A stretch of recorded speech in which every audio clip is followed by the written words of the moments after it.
Hoy tenemos una charla, como ustedes saben, lunes, martes y miércoles estuvimos con las sesiones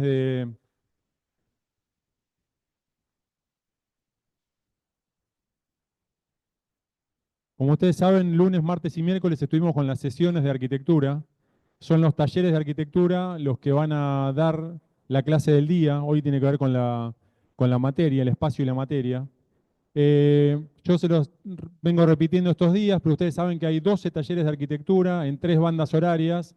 Hoy van a hablar 2 de los talleres. El taller que va a hablar primero es Pablo Zelagowski, que está acá listo para hablar. Remes Lenikov, Díaz de la Sota. Él es Zelagowski, yo soy Remes Lenikov. Díaz de la Sota está... Se me fue. Ah, acá. Díaz de la Sota está acá, ya lo conocen. Y el taller que va a hablar luego es Guillermo Posic, Pablo Reynoso, que están acá. Ambos talleres son del turno tarde. Y la idea es, además de escuchar los temas con estas clases, tiene que ver con que conozcan a los profesores. Así que los dejo con ellos. Gracias. Bueno, buenas tardes. Supuestamente ustedes ya han estado hablando y escuchando algunas cuestiones sobre el tema del espacio arquitectónico. A nosotros nos toca hablar de la relación con la materia, así que se supone que a partir de ciertos conceptos que ya tienen por lo menos oídos de este tema, vamos a incorporar por sobre ellos algunos temas más. Nos interesa comenzar por el tema de las dimensiones del espacio. La dimensión no en el sentido métrico, sino en este caso la dimensión del dominio en el cual se concibe y se experimenta el espacio arquitectónico. Esa dimensión se da a partir de que uno puede empezar a tener referencias, una serie de temas de relación. Cuando ustedes ven esa imagen, ven algo, pero no tienen mucha idea de lo que hay. Ven que hay una serie de cosas diferentes, pero no tienen mucha relación. Cuando uno la amplía y empieza a ver relaciones de las texturas, de las posiciones, de los planos que están más cercanos, de los que están más lejanos, de las dimensiones de los objetos que componen una imagen, empieza a tener un tema, una idea de la relación a partir de la escala, de las referencias, de la materia que compone ese espacio y también de las dimensiones métricas, ¿no?, que hablábamos hoy, que era otra cuestión. Entonces, ¿cuáles son las cosas que definen al espacio, y en este caso al espacio arquitectónico? Nosotros vamos a tener una serie de elementos que van a definir cómo es la cualidad de ese espacio. Un espacio arquitectónico no es igual a otro. ¿Y por qué se diferencian? Porque van variando cada una de estas cuestiones que están apareciendo ahí, ¿no? La geometría con sus dimensiones, las relaciones proporcionales que tienen los objetos y los elementos que constituyen ese espacio, la estructura, que no es solamente la estructura resistente, sino la estructura de organización del espacio, el concepto de relación de las partes componentes del espacio, por ejemplo, la relación con el suelo, con el territorio, la luz y la sombra a partir de dispositivos específicos, y naturalmente también la materia, que provoca un efecto muy importante a partir de condiciones de textura, de espesores y otros temas que vamos a ver. Entonces, estos cualificadores uno los puede ver en la geometría, cuando la geometría que generó ese espacio, que el arquitecto definió un sistema geométrico para definir un espacio determinado, está expuesta, se ve, se lee en ese espacio a partir del lenguaje arquitectónico, de cómo están determinados elementos que la componen. Hay otras obras en las cuales hay una geometría muy fuerte, generadora del espacio, pero que no está visible directamente, no tan expuesta, pero también está subyacente, está por detrás de ello, y define las cualidades de ese espacio. La condición de estructura, de cómo está organizado el espacio en relación a otros espacios con el cual se conecta y con los exteriores, también decíamos es un tema fundamental. Lo mismo que lo que estamos por ver hoy, que es la materia, que constituye una forma de desarrollo del espacio, donde ustedes pueden ver que a partir de ciertos trabajos sobre la materia uno puede entender que hay un espesor, que hay una condición de masa o de levedad, si es sólido o tiene otras condiciones particulares que le da el trabajo de la materia. Acá hay una foto de una obra muy conocida de Mies van der Rohe, donde existe la materia y no existe la materia. Naturalmente, la obra verdadera es la que tiene condiciones materiales específicas que provocan reflejos, provocan distintas condiciones de lectura de planos sucesivos en distintas distancias al observador que se pierden cuando se le quita la condición de la materia a ese objeto. Y la luz, que no es en sí misma un tema, sino cómo el arquitecto diseña dispositivos para trabajar ese asunto, es decir, para hacer que la luz sea natural, artificial, reflejada, directa, dirigida o puntual, a partir de organizar elementos que son dispositivos de trabajo de la luz por dentro del espacio. Y eso va a hacer que se modifique un espacio determinado a partir de la incidencia de esa luz por ese dispositivo, no por la luz en sí, ¿no? Cuando hablamos de materia también y hablamos de estructura y de la estructura de organización y de la estructura resistente también, hay obras que definen su contextura formal a partir de la condición material en los términos de la disposición de la materia. Acá ustedes pueden ver en esta iglesia que hay una pretensión de concentración de materia en distintos volúmenes o cuerpos que asociados por contacto dan la forma general del objeto y naturalmente y en consecuencia la forma del espacio interior. Es decir, la forma externa y la forma interna son dos elementos que están relacionados. La forma interna la podemos llamar como el espacio arquitectónico. Ahí ven un poco más el tipo de espacio que se produce en este tipo de obras. Y fíjense cómo está distribuida la materia en la planta, esa que se ve ahí abajo a la derecha, cómo está distribuida, está concentrada en piezas que están discontinuas, pero que están levemente asociadas unas con otras, yuxtapuestas para conseguir la condición de la forma. La manera en que cada una de las estructuras se va planteando da una condición en el espacio diferente de transparencias, de relaciones, como en este caso de una escalera de Rafael Iglesias. Y también la dimensión de los objetos que componen esa estructura de una obra hacen a la calidad del espacio. Fíjense, esta obra está compuesta prácticamente, la definición del espacio a partir de vigas, que algunas son más gruesas y otras son más finas, y que están entrelazadas, separadas y discontinuadas en algunas secciones para provocar distintos efectos en un espacio que aparentemente sería todo igual o todo homogéneo. Pero fíjense el pequeño espesor que se le da a la viga y la secuencia de repetición muy próxima que se organiza para poder generar ese tipo de espacio.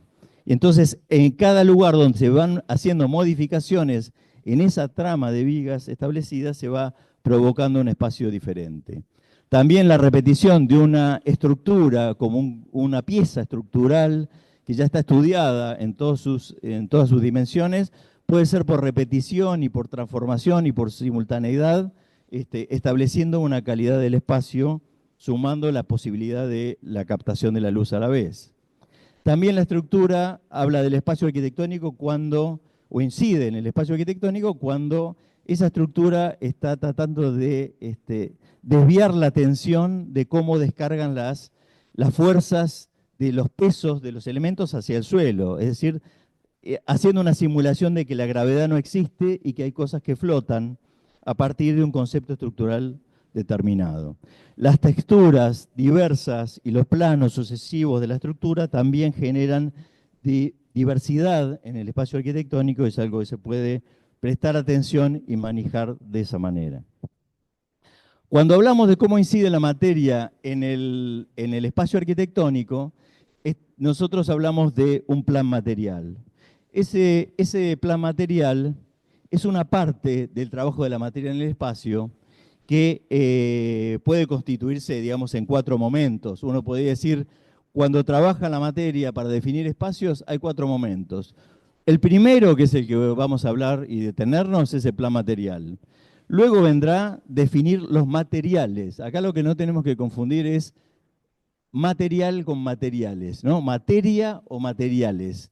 La materia es la parte de la arquitectura que dispone una serie de piezas o componentes en el espacio, pero que todavía no sabemos de qué material es. Pero ahí hay posibilidad de desarrollar estrategias anteriores a estar contaminados por la fuerza o la textura de un material determinado.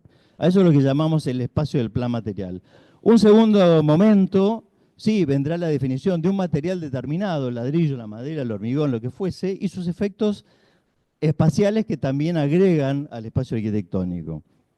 Más adelante, el ensamblaje de los componentes, de todos los elementos que son de diversos materiales, cómo se unen, y finalmente el diseño de las partes, el detalle. Cuando hablamos de plan material, estamos hablando de la definición de si las cosas, cómo se distribuyen y cómo se posicionan y qué estrategias tenemos para poner materia. Todavía no son materiales. Cuando hablamos de eso, hablamos que es en el inicio del proyecto, ¿no? Cómo disponemos la materia.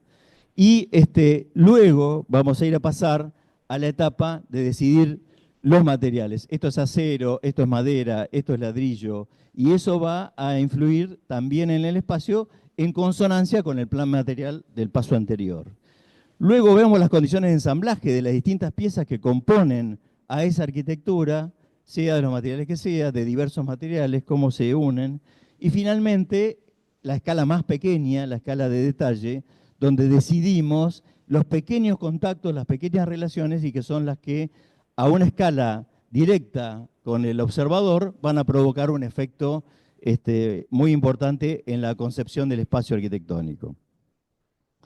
Naturalmente sabemos que podemos hacer arquitectura con materia agregada y materia excavada, ¿no? Se ha hecho durante toda la historia, se ha hecho de distinta manera y se han perfeccionado también estos métodos de trabajo.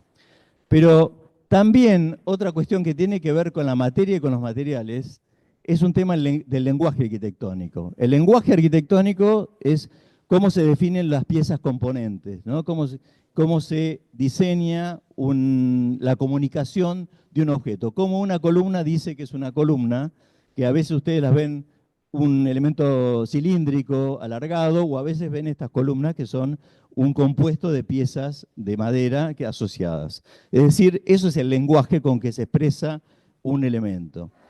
En este caso, podemos ver que en obras como estas, la materia está prácticamente definiendo el 90% del espacio arquitectónico. Fíjense que a la izquierda está la obra con el lenguaje arquitectónico final y a la derecha está sin esos estucos, sin esos revoques, sin esas pilastras terminadas y los capiteles.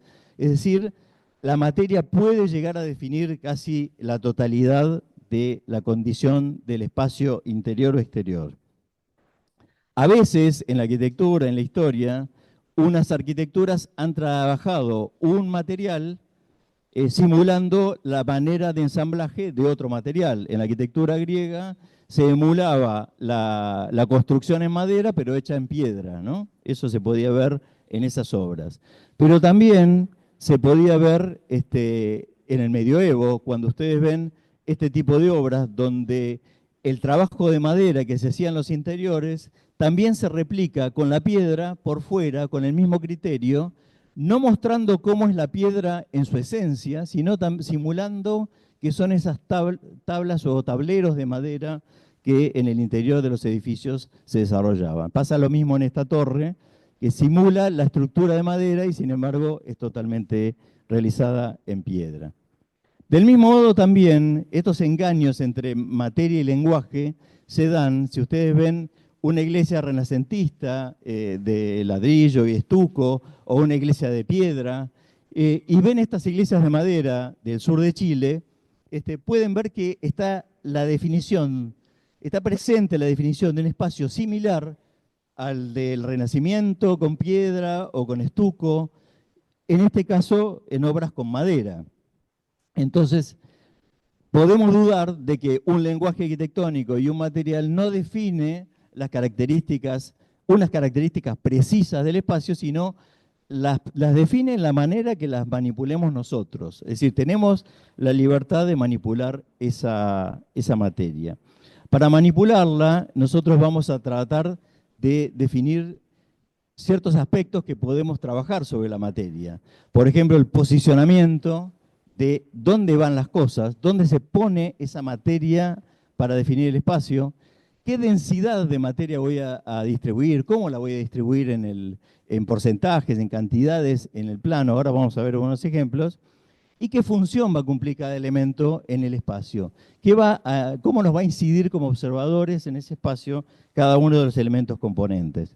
Fíjense cómo si uno diseña una columna como a la izquierda o una columna como a la derecha, la condición del espacio es muy diferente, a pesar de que por ahí la distancia entre las columnas es la misma. Entonces va a existir una condición del espacio a partir de la función del elemento que estamos trabajando. En esta obra de Wright, siempre la muestro en la planta, se puede ver, en el corte es una cuestión parecida, pero de otro modo. Uno puede ver cómo Wright hace dentro de la planta, divide la densidad de la materia que va a colocar. En la parte superior hay, no sé, un 85% de materia, un 90% de materia, y en la parte inferior hay el resto, ¿no? El 10%. Ahí es donde uno puede ver que hay una decisión del arquitecto de, a partir de ciertos elementos, ¿con qué función cumple? Bueno, la función de esa materia replegada es acostarse sobre una especie de terraplén de la casa, una especie de colina, mientras que la poca materia tiene la función de abrir las posibilidades de relación con el paisaje.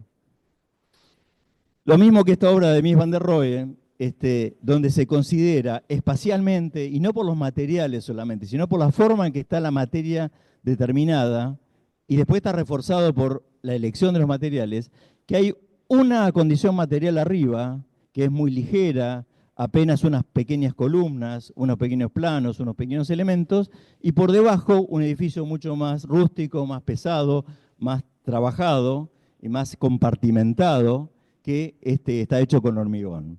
Es decir, hay una condición de arriba y abajo, dos decisiones de materia totalmente distintas, y eso es lo que llamamos el plan material. O en este caso, donde se plantea que con un solo elemento se puede definir desde el exterior hasta el interior de una obra, como en esta casa, con un solo muro que se va plegando, y ahí hay una operación particular para conseguir esa relación entre el interior y el exterior. O esta casa de Le Corbusier, donde la disposición de la materia está, ahí podemos decir que es discontinua, porque son como esos planos paralelos, unidireccional, porque la mayor potencia de los muros en general son de algunos de ladrillo visto y otros de ladrillo revocado, pintado.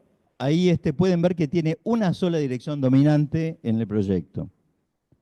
Pero también puede existir que no exista esa diferencia entre piso, muro, cubierta, sino que todo está fundido. Esos elementos se funden unos con otros y se pierde esa noción de la identidad de cada uno de los objetos. También la materia puede disponerse en capas, como en algunos edificios de Morfosis, o otro que está en un barrio de París, capas de materia con distintos criterios. Cada capa va teniendo un criterio de organización material diferente. Hay edificios que la materia está dispuesta de manera tal que contiene en su espesor espacios internos, obras antiguas u obras modernas que capturan el espacio adentro de su propia consistencia material. Y otras obras como esta, donde la materia está distribuida uniformemente. Son todas piezas metálicas casi de la misma dimensión que se van repitiendo y van dando una especie de filigrana homogénea que no tiene lugares de mayor densidad y menor densidad o mayor contundencia en cuanto a la condición de la materia dispuesta. Si vemos eso de que veíamos recién, lo vemos en esta obra, en Jackson Pollock, ¿no?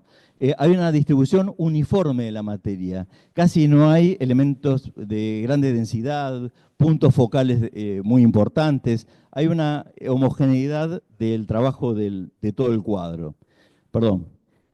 Y si vemos este cuadro que está en el Museo Nacional de Bellas Artes en Buenos Aires, ustedes pueden ver que si trazan una línea horizontal a la mitad del cuadro, van a poder ver que la mayor cantidad de materia y temas y todo eso está por debajo de esa línea como de flotación. ¿Y qué sobresale? Y sobresale los elementos simbólicos, ¿no? Las lanzas, las cruces y queda lo que queda del cielo, nada más. Es decir, hay una decisión del uso de la materia en densidades, en posicionamiento. Si ven estas dos partituras, ¿no?, de Stravinsky, ahí está mal escrito, Stravinsky es, y Mozart, van a ver como una distribución homogénea en este tema de Stravinsky y una densidad concentrada que caracterizaba la música de Mozart, ¿no?, que tiene como todas esas grupos de notas muy fuertes que son en secuencia desarrolladas. Entonces, con la materia nosotros podemos hacer operaciones. ¿Y esas operaciones para qué? En función del elemento que estamos trabajando y en función de qué tipo de espacio queremos conseguir. Un listado que está por ahí de operaciones que se pueden hacer, ¿no? Que es estirar, ensanchar, extender, etcétera, etcétera. Uno puede hacerlo y además por lo cual lo estamos diciendo es, no es que uno puede hacerlo, uno debe hacerlo, porque en general muchos arquitectos no lo hacen. Se saltean este paso y un muro queda como muro tal cual quedó en el primer dibujo. Y no se repiensa todas las posibilidades de un muro de fusionarse, de rotar, de elevarse, de sumergirse, de continuar, de elevarse 10 centímetros del piso, todo lo que uno puede hacer con eso. Fíjense que esta obra también de Mies van der Rohe, uno podría decir, ¿cuáles son los elementos? Es lo que está a la izquierda, arriba, ¿no? Los elementos sin carácter, sin definición, los elementos sin función. Cuando Mies lo trabaja, los alarga, los engrosa, ¿no?, los relaciona de distinta manera, hace densidades, ¿no?, convergen muchos en algún punto, hay direccionalidades, todo eso es decisión sobre el dibujo de la izquierda. Y eso va a dar una obra en particular. Si no, no es una obra de arquitectura porque le faltan todas esas decisiones. Con lo cual, para ir terminando con esto, me gusta esto de la discusión de un estudiante de arquitectura en una escuela de Inglaterra cuando protesta, dice, ¿no?, dejen de decir materialidad cuando quieren hablar del material. Hablamos de materia y es algo que todavía no es un material de construcción particular. Podemos tomar un montón de decisiones antes que si las tomamos cuando ya es un material estamos mucho más restringidos.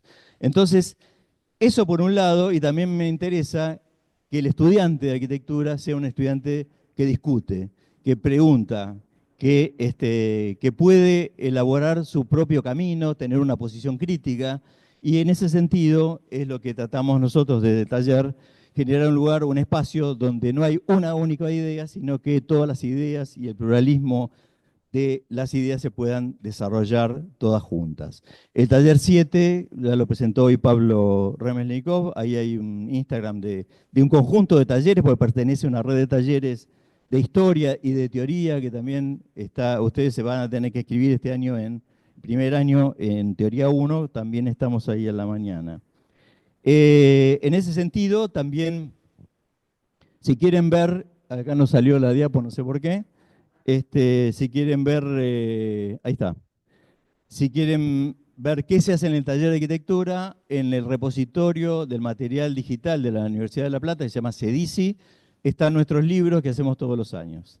Les agradezco el silencio, la atención y ahora le doy la palabra a Guillermo Posic del taller 7. Taller 10.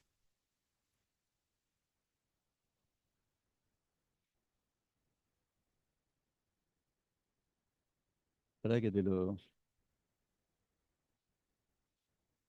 No, Sancho.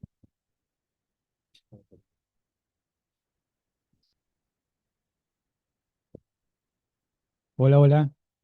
¿Se escuchas? ¿Se escucha ahí? Bueno, buenas tardes a todos. Em, Pablo y yo. Hola, ¿ahí? No, me voy a apoyar porque estoy medio complicado. Em, ¿Ahí se escucha? Bien. Em, Les decía que Pablo Reynoso y yo, Guillermo Posic, somos un poco los responsables del taller X, em, que también funcionamos en el turno tarde junto con los compañeros que acaban de dar la clase. Para dar respuesta a la pregunta que nos hicieron, o de decir, en realidad de desarrollar el tema arquitectura y materialidad, nosotros en realidad le dimos como una vuelta de rosca. En realidad, eh, nosotros le pusimos a la clase la consonancia de los materiales. Ya después Pablo les va a explicar por qué. Pero quiero hacer una breve introducción que tiene que ver con los términos que se nos planteó para desarrollar el tema. Por un lado, la materialidad, que nosotros preferimos hablar de materia. Materia es la realidad espacial y perceptible que tienen los objetos. Cualquier cosa, esto, una mesa, una silla, lo que nosotros vemos es la apariencia y eso es la materia. Y por otro lado, el espacio es justamente lo que queda entre los distintos objetos. Es decir, em, entre los distintos elementos que hay acá, nosotros, las mesas, las sillas, los bancos, existe, existe un espacio vacío que en su conjunto conforman el ambiente donde nosotros estamos. Es importante esto porque uno es la contraparte del otro. Lo que no está ocupado por nosotros o por las mesas, las sillas y demás, está lleno de vacío. Y esto lo menciono porque también el vacío es un material de proyecto. Es decir, entonces de pronto lo que decíamos del material o de la materia al principio y ahora lo que decimos del espacio, tiene como esa doble condición. A su vez, de ser la contraparte de la materia, a su vez, para nosotros como arquitectos es materia de proyecto. Obviamente estamos hablando de espacio arquitectónico, ¿no? Porque espacio, en términos genéricos, puede haber el espacio cósmico, el espacio sideral, el espacio, no sé, el espacio de una hoja de papel, en fin, diferentes tipos de espacios, pero me estoy refiriendo exclusivamente al espacio arquitectónico. Y justamente el espacio arquitectónico, el que nos proporciona los ámbitos donde nosotros, los seres humanos, desarrollamos nuestra vida y nuestras actividades a lo largo de nuestra existencia. Esto es importante porque ustedes llegan a la facultad tal vez sin saber bien qué es la arquitectura, tal vez sin saber qué es proyectar, pero llegan con un caudal de conocimientos que para nosotros son relevantes. Ustedes han vivido en una casa o en un departamento, han ido a una escuela, han ido a una cancha de fútbol, a un recital, han caminado por la ciudad, por sus calles, por sus plazas. Ustedes de alguna manera han experimentado, aunque sea inconscientemente, las distintas expresiones del espacio arquitectónico, simplemente por haber vivido en estos lugares. De lo que se trata, de ahora en más, a partir de que ustedes entran a la facultad, es hacer conscientes ciertos procedimientos y ciertas experiencias para que ustedes, con las herramientas que van a ir adquiriendo a lo largo de la carrera, puedan ir aprendiendo a proyectar. Pero en relación a los materiales, y no quiero entrar mucho en el tema de la materia acá porque Pablo lo va a hacer después que yo, no nos interesa tanto, o sí nos interesa también, no solamente el material como un problema de uso, ¿no? Un dormitorio, una cancha de fútbol, la ciudad, etcétera, etcétera, sino las propiedades específicas del material, de transmitir, sensaciones. Digamos, acá el hecho de que ese tabique que divide sea de madera o las columnas sean de madera y no sean de vidrio o no sean metálicas, le transmite al espacio unas determinadas características que son propias de la conjunción de los materiales. Por eso la clase la hemos denominado la consonancia de los materiales. Pero a ver, no hay uno sin otro. No existe el material sin el espacio, sin el vacío, llamémosle espacio, y no existe el vacío si no podemos aplicarle las actividades o aplicarlo a actividades específicas que nos permitan desarrollar nuestra vida. Em, Quiero poner un ejemplo y voy a apelar acá a una de las diapositivas que mostró Pablo, que es la del pentagrama, la de los pentagramas, que tenía de un lado Stravinsky y del otro lado una partitura de Mozart. Digamos, cuando uno hace una notación musical, un pentagrama, existe un espacio que es justamente el pentagrama, que son 5 líneas horizontales, donde se van colocando de distinta manera las distintas notas musicales. Entonces ahí también existe esa dualidad entre el vacío y el sólido, llamémosle sólido a las notas musicales, y llamemos vacío al pentagrama o el espacio de soporte. Entonces el espacio y su materia, a la hora de proyectar, desde nuestro punto de vista, son inescindibles y acercarnos al proyecto es acercarnos simultáneamente al espacio, pero también a la manera en que se construye, se determina, se delimita el espacio a través de sus materiales. Paro acá, lo dejo seguir a Pablo y después cerramos.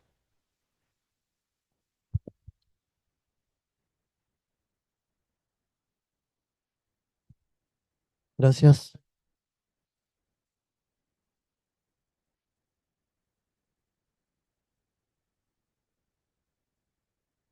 Bueno, buenas tardes. Bienvenidos a la promoción 2025 a la facultad. Bueno, para hilvanar un poquito lo que comentaban los profesores, eh, la idea de la charla es, de alguna forma, tener algunos criterios o tal vez permitirme, de alguna forma, abordar el tema de la materia desde la sensibilidad de los materiales. En relación a esto, planteé este glosario como para definir concretamente cada uno de los puntos. Materia es todo lo que tiene masa y ocupa espacio. Le Corbusier mencionaba que la arquitectura es el juego sabio de los volúmenes bajo la luz del sol. O sea, un volumen que es abstracto, que está reflejado o refleja la luz del sol, ya es arquitectura. En relación a eso, me parece importante la definición de materia. Con respecto a materiales, son las formas en que se presenta la materia, o sea, lo que conocemos, madera, hierro, piedra, hormigón, telas, plásticos y demás.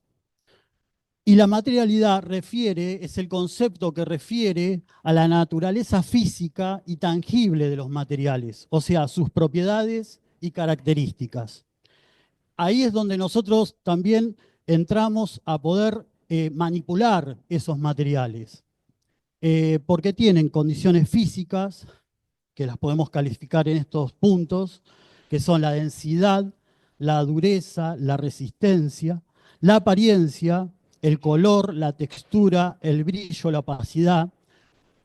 A medida que vamos viendo estos puntos, podemos asociarlos a los materiales que más afinidad tenemos. Por ejemplo, no sé, pienso el color de la madera que estamos viendo acá, que está reflejada con la luz del sol, tiene una característica especial. Y eso a nosotros nos transmite algún sentimiento, que a cada uno de nosotros es muy distinto ese sentimiento, ¿sí?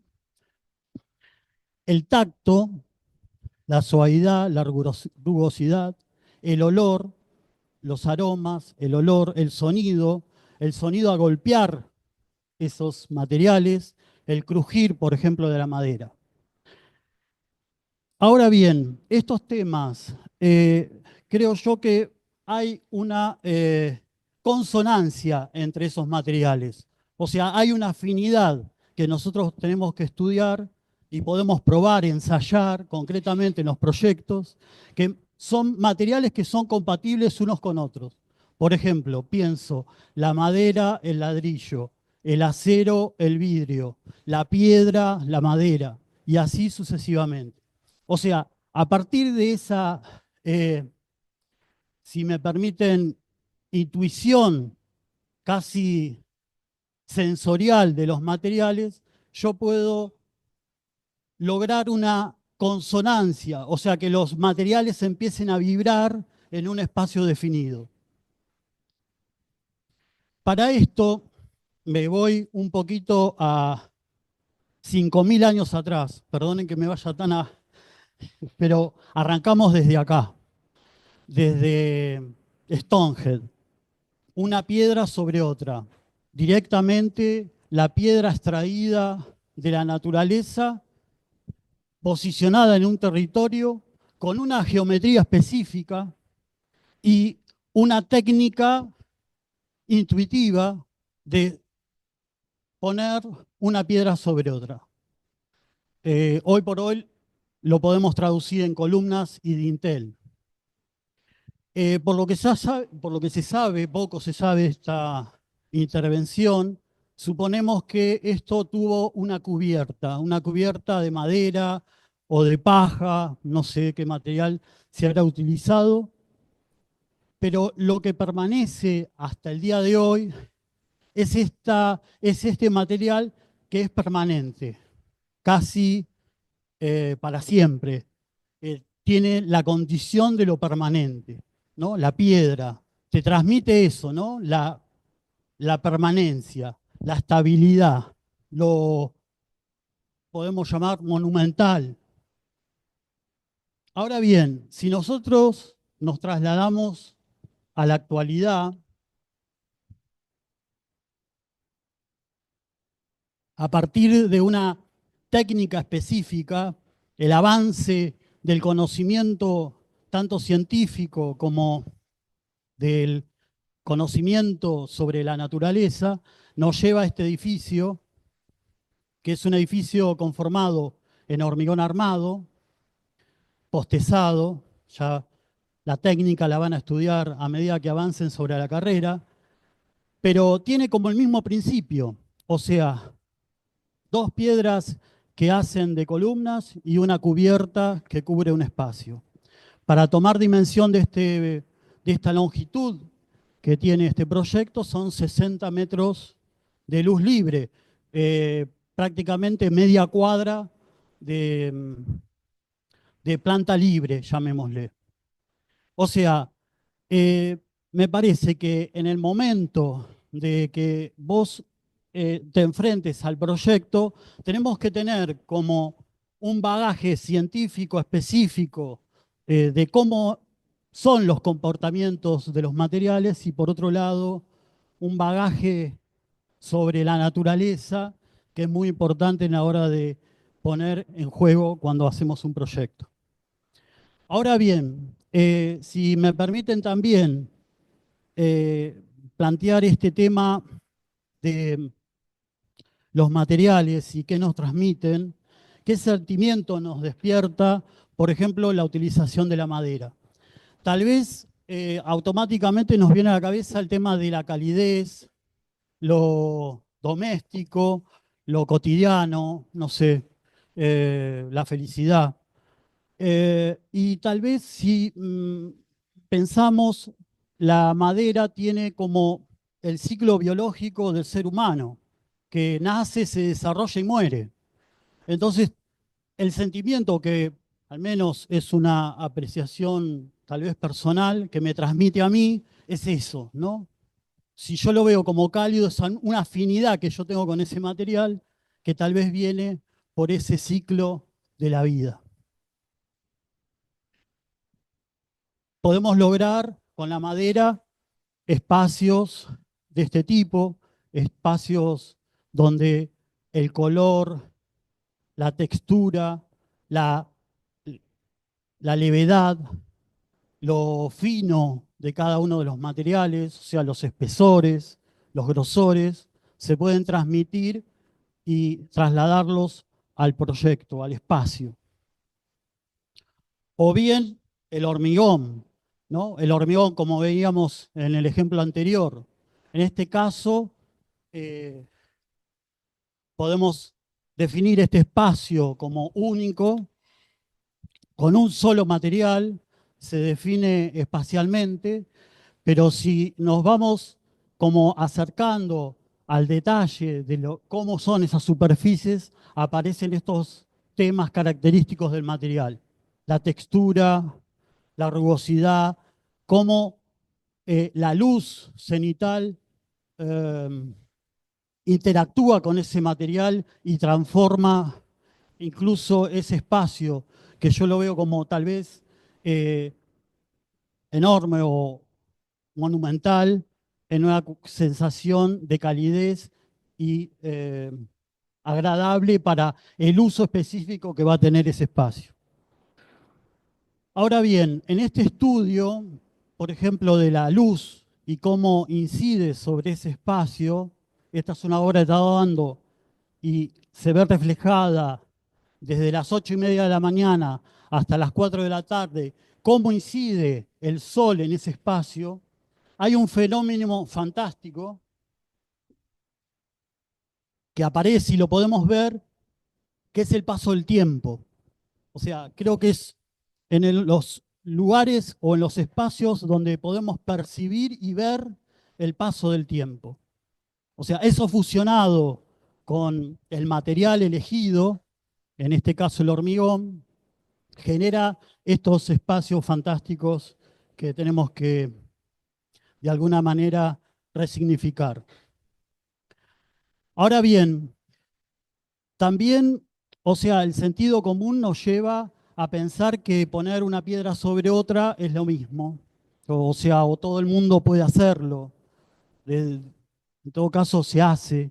Pero cuando esto trasciende el hecho de perforar un muro de piedra y lograr enmarcar este paisaje, y prácticamente es un cuadro, o sea, prácticamente la arquitectura se acerca a lo que es el arte.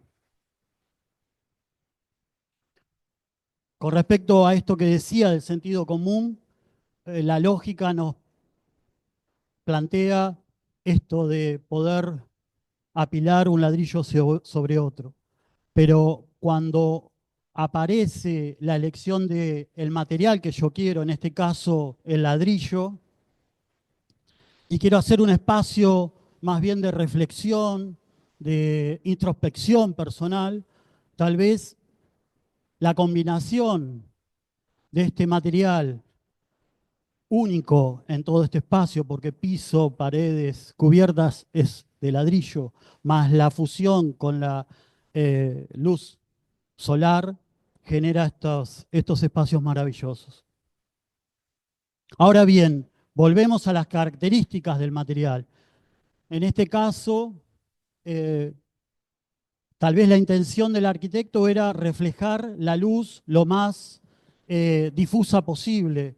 Entonces interactúa con respecto al material que utiliza, que es el ladrillo, lijándolo. No sé si se ve en la fotografía, pero después la pueden ver en detalle. Este ladrillo tiene como una textura, una rugosidad que hace que la luz sea más suave sobre esa superficie, a pesar de que es una superficie rugosa. Por eso me parece que cada uno de nosotros, en el momento de desarrollar este trabajo que están haciendo con las maquetas, aparezcan estas cuestiones de cómo abordar el material desde una perspectiva sensible. Por ejemplo, ya para ir terminando, otro de los materiales que podemos utilizar es el acero y el vidrio. O sea, la conexión espacial que yo tengo a partir de estar en el interior de este espacio es la de la conexión directa con la naturaleza. Yo en el espacio habitándolo y la naturaleza que es feroz, destructiva en algún caso, está en el exterior. El propio material me permite esa conexión que es directa. Incluso también yo puedo percibir cómo el paso de las estaciones eh, otoño, invierno, verano se van sucediendo. O sea, el tiempo también está incluido dentro de estos edificios. O cuestiones así más bien surrealistas, ¿no? La transparencia del vidrio que me permite ir de un lado a otro, pero lo reflejado tal vez en la parte superior de la imagen está mostrando lo que está pasando por detrás del fotógrafo. Y son esas nubes, el cielo, prácticamente como que se desmaterializa del edificio. Si me permiten otra vez, voy a leer esto para ir cerrando, que para materializar estos espacios hay técnicas específicas. Para ello tenés que tener un pensamiento científico, como decía, saber de matemática, física, geometría, conocer el comportamiento de los materiales. En ese estudio específico, bajo un orden físico y técnico, sumado a un pensamiento más bien filosófico de cómo yo entiendo la naturaleza y, y la sensibilidad que yo tengo que tener para poder manipular esos materiales y generar ese espacio, me parece que son los temas que en estos trabajos breves que van a hacer en el curso de ingreso, pueden configurar espacios significativos que yo sé que es difícil en la maqueta visualizar un material, pero el objetivo que nosotros tenemos es la de que que esos espacios, en definitiva, después puedan hacer feliz a la persona que va a habitar ese espacio, ¿no? Ese es un poco el objetivo. Por eso esta frase, que como al poeta son las palabras, o para el músico, como lo planteó Pablo, al arquitecto es la técnica. La técnica es una herramienta que ustedes las van a aprender en estos 6 años de carrera. Para ello hay que ejercitar el proyecto. Bueno, los invitamos a, al taller para experimentar este tema. Ahora Guillermo va a cerrar un poquito la charla y gracias por escuchar. Bien, para no extendernos demasiado, quiero cerrar con un par de conceptos que me interesa destacar. Creo que las imágenes que ha mostrado Pablo han sido lo suficientemente elocuentes para mostrar nuestra posición en relación a este problema, no problema, a este par entre el espacio y el material en la arquitectura. De todas maneras, para nosotros es importante lo que cada uno de ustedes trae cuando entra a la facultad. Como les decía hoy al principio, ustedes no llegan desnudos frente a la arquitectura, sino que llegan con toda la carga de haber experimentado y de haber vivido en determinados espacios, ambientes, casas, escuelas, recitales, teatros, cancha de fútbol, lo que sea. Em, entonces, quizás ustedes no sepan cómo se proyecta un edificio, pero de alguna manera el hecho de haberlo experimentado, haber experimentado estas vivencias, a usted les da un punto de partida que no es el mismo para todos, cada uno tiene su arranque distinto, pero que son experiencias fundamentales a la hora de realizar un proyecto, de desarrollar un pensamiento crítico, de tener la experiencia del habitar y de reconocer los lugares. Hay, parafraseando al arquitecto Peter Zumthor en su libro Thinking Architecture, eh, en un pasaje, él dice algo más o menos así, que muchos estudiantes se acercan a la Facultad de Arquitectura preguntándose si tienen la capacidad o las habilidades para ser arquitectos. Lo primero que nosotros creemos que tenemos que enseñarles a ustedes o explicarles es que nosotros, los profesores, no estamos aquí porque tenemos todas las respuestas. De hecho, no las tenemos. Lo importante es que ustedes se hagan sus propias preguntas y encuentren sus propias respuestas. Es la manera de desarrollar, como les decía recién, el pensamiento crítico y analizando profundamente cada obra, cada edificio, si me permiten la palabra, destripando cada edificio otra vez, una y otra vez, una y otra vez y una y otra vez para comprender las lógicas que le dan soporte a cada uno de ellos. Ahora bien, en estos tiempos de cambio, de intenso cambio que nos toca vivir y que les toca vivir a ustedes, em, ustedes van a ser arquitectos por los próximos 50 años. Pongámosle 50 años. Imaginen las cosas, bueno, no pueden imaginarse, pero imaginen, sí podemos hacer como un recuento hacia atrás y plantearnos qué cosas pasaban hace 50 años atrás. Y como no tenemos la perspectiva del futuro, porque no sabemos cómo va a ser el futuro, sí podemos hacer este ejercicio. Es decir, hace 50 años atrás el hombre no había llegado a la luna, prácticamente no había llegado a la luna. Obviamente que los teléfonos celulares ni existían, ni internet, ni nada de eso. Y eso se ha producido en un periodo muy corto de tiempo. Entonces, el desafío de ustedes, como estudiantes de arquitectura y futuros arquitectos, es ponerse al ritmo de los cambios que se van produciendo con el tiempo, ya sea en las nuevas técnicas de construcción, en las nuevas maneras de proyectar, en las nuevas maneras de entender a una sociedad que tiene su propia cultura.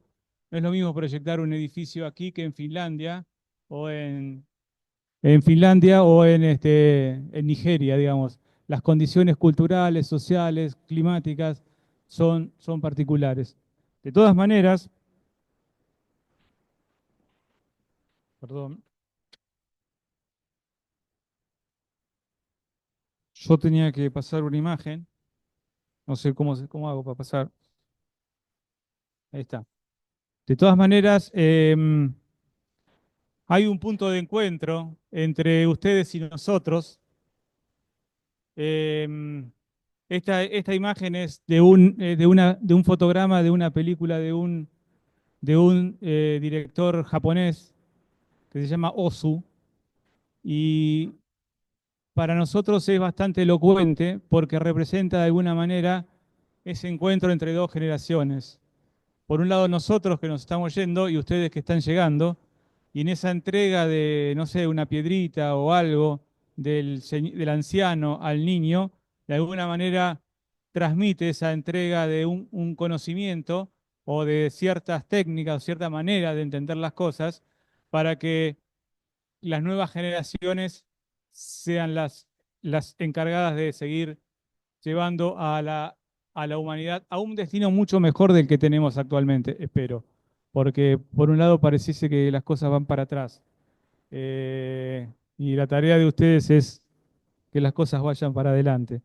Em, pero bueno, nosotros un poco somos los enviados del pasado en ese sentido, y ustedes son los mensajeros del futuro, y ustedes tienen que ser los que desarrollen ese pensamiento crítico con responsabilidad, con creatividad, con, con mucho trabajo. Nosotros, como taller, como arquitectos, podemos transmitirle todo lo que sabemos, pero hay una cosa que es imprescindible y que es la pasión. por esto.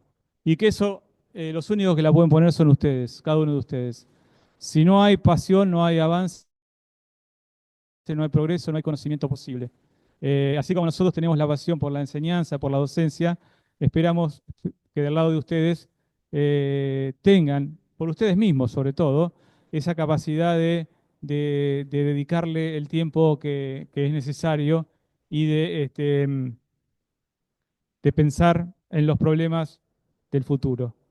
Creo que nada más, les agradecemos haber estado acá, que nos hayan escuchado y esperemos estar en tiempo. Creo que estamos en los 20 minutos más o menos que nos plantearon. Así que muchas gracias y será hasta pronto. Ah, esperen, una cosa más que tengo. ¿Qué pasó? Ah, acá. Me faltaba esto. Están los datos de las redes del taller y ahí hay un QR que si ustedes les hagan una foto, pueden entrar al libro del taller que hemos desarrollado que hemos hecho con las actividades desde 2015 hasta ahora. Ahí funciona, ahí están registrados los viajes de estudio que hacemos, los juris, los trabajos de estudiantes, las clases, los profesores invitados, en fin, un poco todo lo que venimos haciendo. Todos los años nosotros elegimos una ciudad para desarrollar los trabajos de todos los niveles, desde primer año hasta sexto, y este año hemos elegido, por varios motivos que ya se los explicaremos en su momento, trabajar en la ciudad de San Pablo. Así que estamos trabajando en conjunto con la Escuela de la Ciudad de San Pablo, como para trabajar ahí y vamos a terminar el año prácticamente con un viaje a San Pablo en septiembre. Eh, Ese es el único avance que les doy es ese. Estoy spoileando a mí mismo, pero bueno, es importante porque van a ver dentro de los viajes, también hemos ido a Montevideo, Córdoba, Rosario, Mar del Plata, 2 veces San Pablo, en fin, forma parte de la manera que nosotros creemos que hay que trabajar, no solamente endogámicamente en la ciudad de La Plata, que también lo hemos hecho, sino de entender otras culturas, entender otra manera de pensar, entender, visitar otras arquitecturas que son muy útiles a la hora de adquirir las herramientas para aprender a proyectar. Bueno, nada más. Terminé acá, ya se acabó.